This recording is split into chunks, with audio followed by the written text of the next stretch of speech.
உங்க மூஞ்சிய பெட்டோட நசுக்கி வச்சுட்டு தூங்குறவங்களா நீங்க? இல்ல ஒன் சைடா படுத்து தூங்குறவங்களா? சில பேர் நைட்டு தூங்கணுன்றதுக்காகவே வலுக்கட்டாயமா தூங்குவாங்க. இன்னும் சில பேர் எந்த பொசிஷன்ல தூங்கணும்னு தெரியாம தூங்கிட்டு இருக்காங்க. இப்படி தூங்குறதுனால உங்களுக்கு ஆரோக்கியமான தூக்கம் கிடைக்காது. நீங்க சரியான முறையில தூங்காதவங்களா இருந்தீங்கன்னா ஹார்ட் அட்டாக் போன்ற பெரிய பெரிய நோய்கள் உங்களுக்காகவே காத்துக்கிட்டு இருக்கு. தூக்கம் நமக்கு சரியா கிடைக்கலனா கண்டிப்பா நம்ம வண்டி கட்டையில ஏறுறது உறுதிதான். ஒரு சராசரி மனிதனை பாத்தீங்கன்னா அவனுடைய வாழ்நாள்ல 4 பங்கு தூக்கத்துக்காகவே செலவிடுறான். அதாவது நம்முடைய வாழ்க்கையில 25 வருஷம் தூங்குறதுக்காக மட்டுமே செலவிடுறோம். ஒரு நல்ல தூக்கங்கிறது நம்ம மூளைக்கு மட்டும் இல்ல, நம்ம வாழ்க்கைக்கும் ரொம்ப முக்கியமான ஒரு விஷயம். முந்தைய காலகட்டத்துல எல்லாம் பாத்தீங்கன்னா மற்ற ஜீவராசிகளை போலவே மனிதனும் 10 மணி நேரத்துக்கு மேலேயே தூங்கிட்டு இருந்தாங்க. பல்பை கண்டுபிடிச்சதுக்கு அப்புறம் நிறைய பேருடைய தூக்கம் 5 மணி நேரத்துக்கு குறைவா தான் இருந்துட்டு இருக்கு. இந்த வீடியோல எதை பத்தி பார்க்க போறோம்னா, எதுக்காக தூங்கணும், எத்தனை மணி நேரம் தூங்கணும், எந்த நேரம் தூங்கணும், எந்த பொசிஷன்ல படுத்து தூங்கணும், நல்ல தூக்கம் வர்றதுக்கு என்ன செய்யணும், இந்த கேள்விகளுக்கான பதில் எல்லாத்தையுமே நான் இந்த வீடியோ மூலமா உங்களுக்கு தெளிவுபடுத்த முயற்சி பண்ணிருக்கேன். வீடியோவை தொடர்ந்து கடைசி வரை பாருங்க. இது உங்க வாழ்க்கையில ஒரு பெரிய மாற்றத்தை ஏற்படுத்தும். அது மட்டும் இல்லாம உங்களுடைய வாழ்க்கை சம்பந்தமான விஷயங்களை தான் நம்ம இந்த வீடியோல பார்க்க போறோம். ஃபர்ஸ்ட் நம்ம எதுக்காக தூங்குறோம்ன்றத பார்க்கலாம். 1945ல ரஷ்யால ஒரு பெரிய ரிசர்ச் வந்து செஞ்சாங்க. அதுக்கு பேர் தான் ரஷ்யன் ஸ்லீப் எக்ஸ்பெரிமெண்ட். இதுல கொஞ்சம் மனிதர்களை 30 நாட்கள் தூங்காமல் இருக்கும்படி செஞ்சாங்க.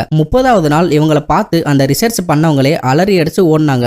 ஒரு பயங்கரமான கொடூரமான மனிதர்களா அந்த 30வது நாள் அவங்க மாறி இருந்தாங்க. இது நம்ம தூக்கத்தை பத்தி தான் எடுத்துக்காட்டுது. நம்மளுடைய உடல் ஒரு மிஷினா இருந்துச்சுன்னா அதனுடைய சர்வீஸ் டைம் தான் இந்த தூக்கன்றது. நம்ம தூங்கும்போது நம்மளுடைய உடல் முந்தைய நாள் அக்குமுலேட் செஞ்ச டாக்ஸின்களை வெளியேற்றி அது மூலமா புதிய நாளுக்கான நம்மளுடைய உடலை அது தயார் செஞ்சு நம்ம பாடியில முந்தைய நாள் ஏற்பட்ட எல்லா டேமேஜ்களையும் ரிப்பேர் செஞ்சு நம்ம உடம்ப ஃபுல் கண்டிஷனோட நமக்கு திரும்ப தருது. இது செய்யறதுக்கான நேரம் தான் தூக்கம். இது மட்டும் இல்லாம நம்ம தூங்குற நேரத்துல அன்னைக்குள்ள கம்ப்ளீட் மெமரியும் அது வந்து லாங் டைம் மெமரிக்கு ஃபீட் பண்ணும். தூக்கம் நமக்கு குறையும் போது மெமரி லாஸ் வர்றதுக்கு அதிக வாய்ப்பு இருக்கு. அடுத்ததா பாத்தீங்கன்னா எத்தனை மணி நேரம் தூங்கணும்? இது கண்டிப்பா எல்லாரும் தெரிஞ்சுக்க வேண்டிய ஒரு விஷயம் தான். பொதுவா நம்ம 6 மணி நேரத்துல இருந்து 8 மணி நேரம் வரைக்கும் தூங்கணும் சொன்னாலும் இது ஒவ்வொருத்தருடைய வயதுக்கு ஏத்த மாதிரி மாறிக்கிட்டே இருக்கும். 3 மாசம் இருக்கிற குழந்தை 14 இருந்து 17 மணி நேரம் தூங்கணும். 11 மாசம் வரையிலான குழந்தைங்க 12 இருந்து 15 மணி நேரம் தூங்கணும். 3 இருந்து 5 வயசுக்குள்ள இருக்கிற குழந்தைகள் 10 மணி நேரத்துல இருந்து 13 மணி நேரம் தூங்கணும். 6 இருந்து 13 வயசு குழந்தைங்க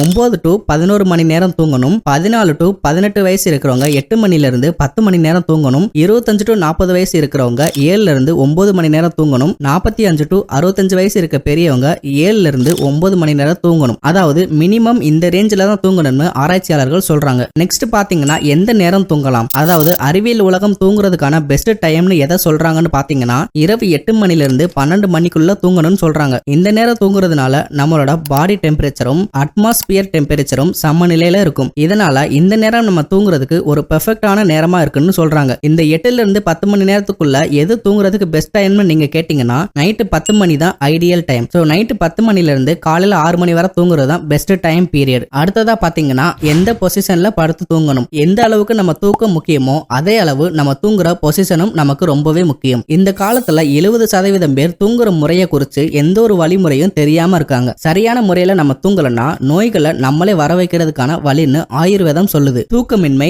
தூங்குறதுக்கு அதிக நேரம் எடுத்துக்கிறது, முதுகு வலி, கழுத்து வலி, இது எல்லாமே எதனால வருதுன்னு பாத்தீங்கன்னா தவறான பொசிஷன்ல நம்ம தூங்குறதுனால தான் வருது. பொதுவாவே எல்லாருமே 4 பொசிஷன்ல தூங்குறது தான் வழக்கம். நம்ம இப்போ அந்த 4 பொசிஷன் என்னங்கறத பார்க்கலாம். இந்த 4 பொசிஷன்ல நீங்க எந்த பொசிஷன்ல படுத்து தூங்குறவங்கன்றத மறக்காம கமெண்ட்ல சொல்லுங்க. நம்பர் 1 ஸ்டொமக் ஸ்லீப்பர், அதாவது குப்புற படுத்து தூங்குறவங்க. குப்புற படுத்து தூங்குறதுனால கொரட்ட சவுண்ட் வேணா குறையலாம், ஆனா ஆரோக்கியம் இல்ல. சரியா சொல்லணும்னா கவுந்து படுத்து தூங்குறது நம்மளுடைய உடம்புக்கு ரொம்பவே டேஞ்சரான பொசிஷன். இந்த கவுந்து படுத்து தூங்குறது தான். கண்டிப்பா உங்ககிட்ட இந்த பழக்கம் இருந்துச்சுன்னா அதை இன்னைக்கு விட்டுருங்க. காரணம், நீங்க எப்போவாது கைகளுக்கு மேல படுத்து தூங்கிருக்கீங்களா? அப்படி தூங்கி இருந்தா நீங்க தூங்கும் போது உங்க கைகள் மரத்து போய் இருக்கிறத நீங்க உணர முடியும். இது மாதிரி தான் நம்ம குப்புறப்படுத்திருக்கும் போது நம்ம உடம்போட ஃபுல் பிரஷரும் நம்மளோட இன்டர்னல் ஆர்கன் எல்லாத்தையுமே பாதிக்குது. நம்ம கைகளுக்கு என்ன நடந்துச்சோ அதே தான் நம்ம இன்டர்னல் ஆர்கனுக்கும் நடக்கும். இது நம்ம உடம்புக்கு கேடுதான். இது மாதிரி கவுந்து பறக்கிறதுனால நம்மளோட முதுகெலும்புல அதிக பிரஷர் அப்ளை ஆகும். இதனால முதுகு வலி, முதுகெலும்பு டிஸ்க் தேய்மானம் ஏற்படுது. நீங்க இந்த பொசிஷன்ல தூங்குறவங்களா இருந்தீங்கன்னா இன்னைக்கு இந்த பழக்கத்தை மாத்திக்கோங்க.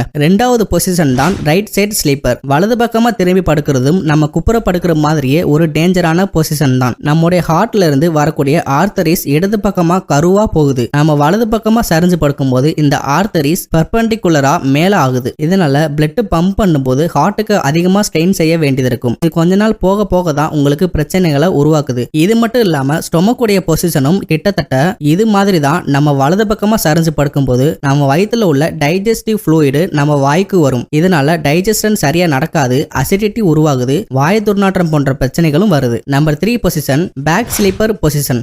அதாவது பேக் ஸ்லீப்பர் பொசிஷன் அப்படி இல்லைன்னா ஷோல்டர் பொசிஷன். இந்த ரெண்டுமே பெரிய அளவுக்கு எந்த பாதிப்பையும் ஏற்படுத்தாது. இந்த ரெண்டு பொசிஷனுமே நார்மலான பொசிஷன் தான். இருந்தாலும் ஆயுர்வேதத்துல இதை என்ன சொல்றாங்கன்னு பாத்தீங்கன்னா இது நோயாளிகளுக்கான பொசிஷன். இது எப்பவுமே ஒரு சுகம் வராதுன்னு சொல்றாங்க. 4வது பொசிஷன் தான் லெஃப்ட் சைடு ஸ்லீப்பர். இது ரொம்ப ஐடியலான பொசிஷன். ஆயுர்வேதமும் நவீன அறிவியலும் இதை ரெக்கமெண்ட் பண்றாங்க. அதாவது லெஃப்ட் சைடு ஸ்லீப் தான் பெஸ்ட்னு சொல்றாங்க. இந்த லெஃப்ட் சைடு ஸ்லீப்பரை யோகிகளும் யோகா அறிவியலும் இதுதான் பெஸ்ட் ஸ்லீப்னு சொல்றாங்க. இந்த பொசிஷனுக்கு நிறைய பெனிஃபிட்ஸ் இருக்கு. இத பத்தி பேசுறதுக்கு இந்த ஒரு வீடியோ பத்தாது. சோ இத பத்தி நம்ம இன்னொரு வீடியோல பேசலாம். என்னதான் இருந்தாலும் தூங்குறதுக்கு பெஸ்ட் பொசிஷன் இந்த லெஃப்ட் சைடு பொசிஷன் தான். Number 5 baby sleep. சின்ன குழந்தைங்க தூங்குறத பார்த்திருப்பீங்க. அந்த மாதிரியான தூக்கம் உங்களுக்கு வேணும்னா நீங்க ஒரு சில விஷயங்களை கடைபிடிச்சுதான் ஆகணும். அந்த விஷயங்களை என்னென்னு ஒன்னொன்னா பார்க்கலாம். நம்பர் 1 தூங்குறதுக்கு முன்னாடி கண்டிப்பா 1 கப் தண்ணி நீங்க குடிச்சே ஆகணும். தூங்குறதுக்கு முன்னாடி 1 கப் தண்ணி குடிக்கிறதுனால நம்மளோட பாடி கம்ப்ளீட்டா ரிலாக்ஸ் ஆகுது. இது மட்டும் இல்லாம பிரெயின் ஃபங்க்ஷன் ஸ்மூத் ஆகுது.